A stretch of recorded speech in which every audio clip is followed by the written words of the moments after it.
Hej! Varmt välkommen till Information Talks by Sigma Technology. Vi på Sigma Technology Information har dragit igång en serie korta förinspelade program i talkshow-stil där vi pratar om produktinformation med intressanta gäster och experter. Och vi kommer sedan att publicera de här programmen på våra digitala kanaler. Idag spelar vi in i Göteborg, men vi kommer också att spela in ifrån olika orter i Sverige. Vad är dagens ämne, tänker du? Ja, behövs all denna information? Behövs all denna produktinformation? Under antiken så fanns majoriteten av världens dokumenterade kunskap i biblioteket i Alexandria, Egypten. Den information som fanns på alla dessa papyrusrullar skulle idag få plats på ett enda USB-minne. Nu finns information överallt. Och 90% av all data som finns i världen idag har skapats de senaste 2 åren. Så frågan är alltså, behövs all denna information? Med oss idag så har vi Annika Rosendahl och Liselott Chafi. Annika, du är ledare som har arbetat med produktutveckling inom elkraft, bilindustrin och telekommunikation.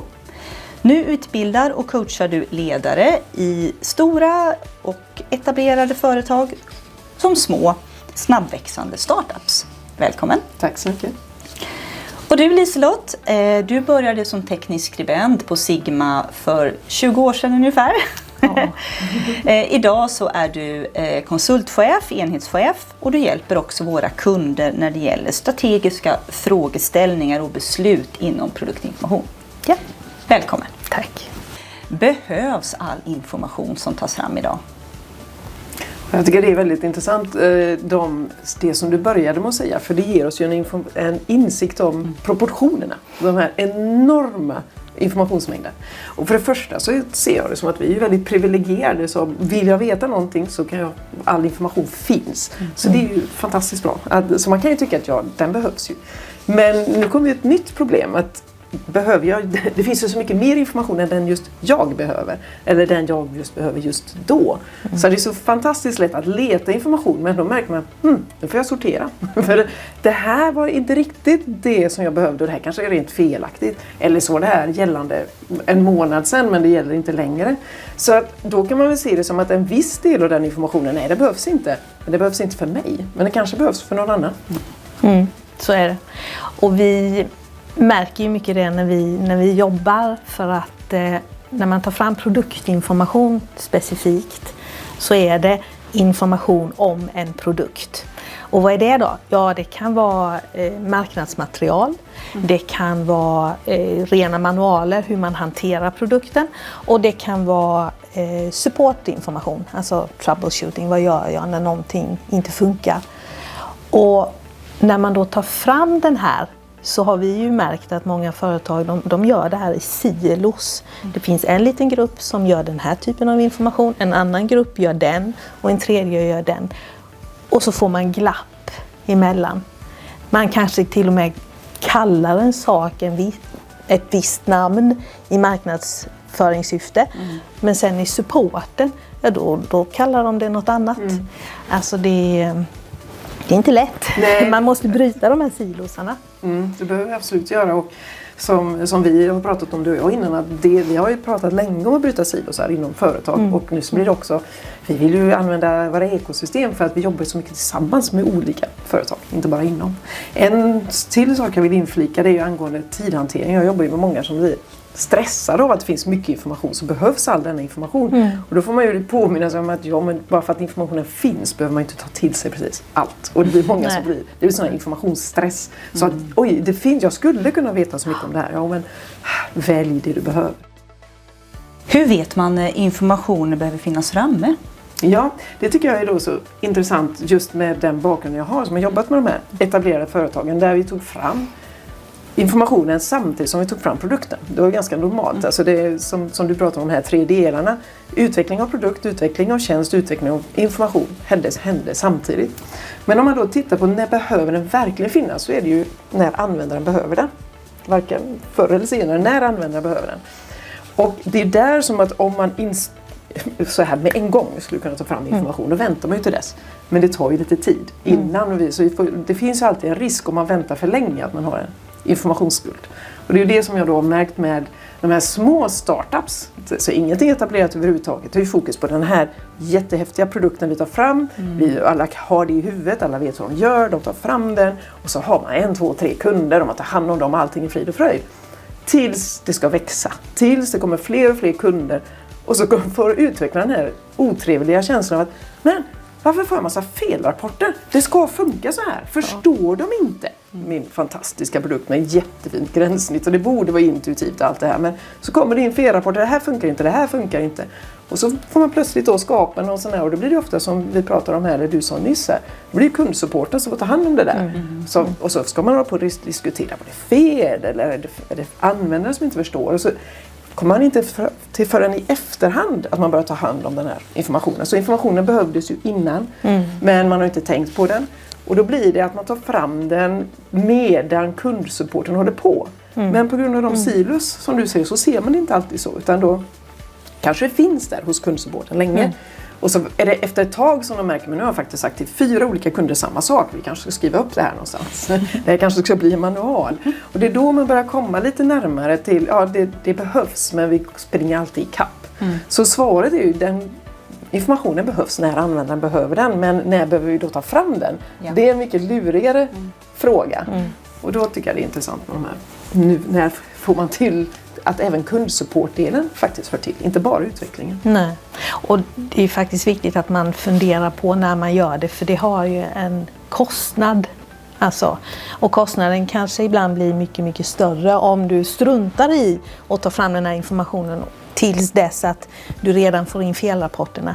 För då måste det sitta någon där och hantera det. Så att det handlar mycket om att kapa kostnader. Det gör det. Och det är den insikten som kanske blir ganska dyrköpt för många nystartade. Som inte förstår det. Och det är ju lätt att säga för vi som har varit med och jobbat i etablerade företag. Det är ju ganska uppenbart. Men de som säger, men titta jag har en så jättefin produkt. Och så det här som man också kan diskutera. Men det är ju intuitivt. Men vad som är intuitivt för dig och för mig är ju inte nödvändigtvis samma sak. Nej. Och framförallt inte om vi tittar på en mer större än värld, en kultur där de läser uppifrån och ner kanske inte alls är intuitivt på samma sätt som jag tycker. Så att även om jag tror att vi alla hoppas att någon gång är det intuitivt allting. Jag bara går in och klickar, jag behöver inte ens tänka på hjälpsidor, manualer, det är bara lätt som helst. Kanske att vi kommer dit, kanske inte, men vi är inte där nu. Och då behöver man absolut ta hand om tiden innan dess tycker jag. Ja. Nej, timingen är viktig absolut och som sagt, när ska det vara framme och när behöver vi börja arbeta med det? Ja, men då har vi pratat lite om när informationen behöver vara framme och som sagt, när behöver man då planera att börja arbeta med den. Men spelar formatet på informationen någon roll? Ja, det är klart att det gör.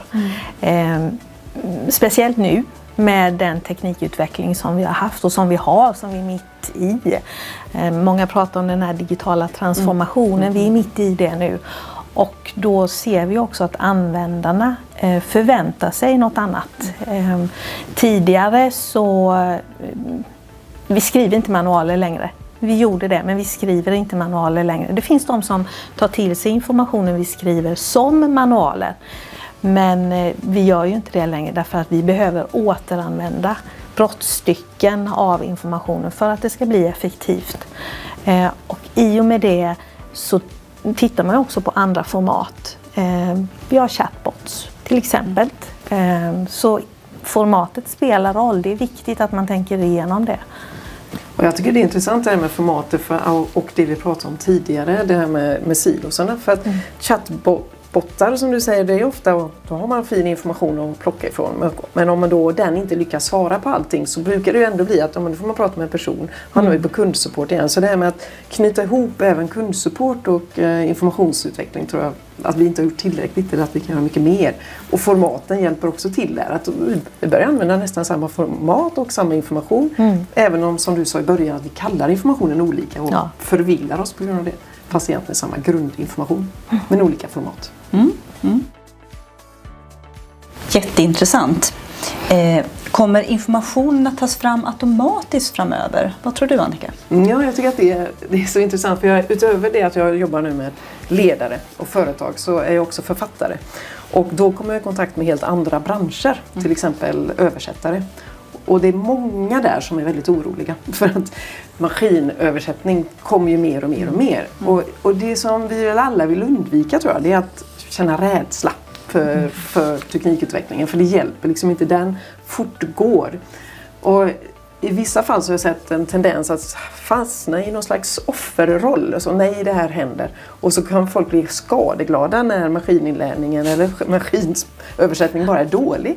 Så som när Amazon Sverige gjorde sin launch och produktbeskrivningen var rent löjeväckande. Då kunde de säga, ja, ni skulle alltså ha köpt en riktig översättare. Och det kan man ju säga nu, men vad händer om 5 år eller 10 år eller 15 år? Så att det är nog jätteviktigt för oss alla att inte kämpa emot. Liksom, utan att snarare säga, okej, hur vill vi använda det här på bästa sätt? Och då, som du sa här, Liselott, vi behöver tänka på kostnader. Vi kan inte lägga hur mycket som helst på att ta fram mängder av olika format. Men kanske att vi vill använda då massa ny AI, machine learning, för att göra vissa sådana grejer. Att vi tar fram informationen. Kanske en gång, kanske genom att prata med människor som ändå är trevligt, människor till människa. Kanske genom kreativitet, och återigen, det är jättetrevligt om vi kan använda människor istället för maskiner. Men maskinerna kan få göra, se nu till att vi har det här på 15 olika format. Och så kan man använda det så. Så att, ja, det är mycket möjligt, men jag tror att vi kommer alltid att ha den mänskliga faktorn med. Och det viktiga är ju att vi använder den på det vi är bäst på. Och det är ju mycket den här mänskliga kontakten, kreativiteten, och så låt tekniken hjälpa oss att bli mer mänsklig, kanske man ska kalla det, om man nu vill. Så, behövs all information då? Vad tycker ni? Vad tänker ni? Ja, alltså man ska definitivt tänka igenom vad som behövs. Och man får då också tänka på när det behövs. För trots allt, det måste komma från ett behov. Annars är det onödigt kanske. Ja, det är hela grundfrågan. Behövs all information? Och all information behövs ju inte för alla. Det är ju absolut så. Att jag behöver ju den information som jag behöver när jag behöver den. Och på rätt format och rätt tidpunkt. Och den sortens information. Rätt information, rätt tidpunkt, rätt format för mig. Det kommer alltid att behövas. Jättebra, tack så jättemycket. Vi har en filmfråga här också som vi ska ta. Hej, Robbie från Göteborgskontoret här. Vi vet att i framtiden kommer människor i allt högre grad använda sig av digitala assistenter som läser upp information istället för att man läser det själv. Hur tror ni att detta kommer påverka vårt arbete? Tack! Vilken spännande fråga. Verkligen.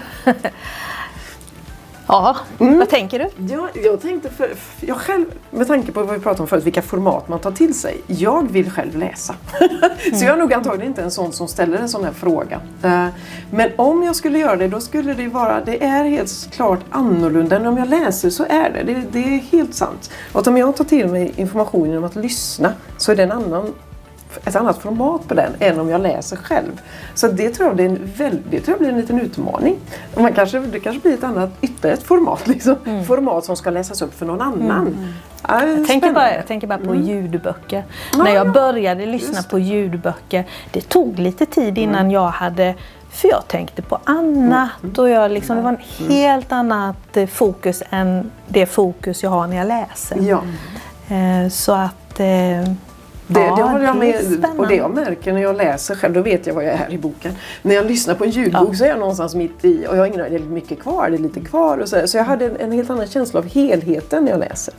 Så att hur gör man då när man ska låta någon ta fram läst information? Jag tycker det är en superintressant fråga. Jag tror inte att det är ett givet svar. Jag har inget givet svar på det. Men jag tror att det inte är självklart. Det är nog inte så att vi gör som vanligt och låter de det tror inte jag digitala assistenterna läsa upp för oss, utan det blir nog någon annan variant. Det blir Ja, vi får ta med oss den här in i framtiden helt enkelt. Ja, men stort tack till dig, Annika, och stort tack till dig, Lise. Och jättestort tack till dig, Robbie i Göteborg, för en bra fråga. Vi får klura på den framöver helt enkelt. Idag har vi alltså pratat om olika typer av information. Om den behövs, när den behövs, för vem den behövs och vilket format den behövs. Om du har frågor eller kommentarer om dagens program, eller du kanske har idéer om andra program, saker vi ska prata om, vilka gäster vi kan bjuda in, om du kanske vill vara med i något av avsnitten, så får du jättegärna höra av dig till oss. Och det gör du på vår e-postadress informationtalks@sigmatechnology.se. Stort tack för att du tittar på oss idag!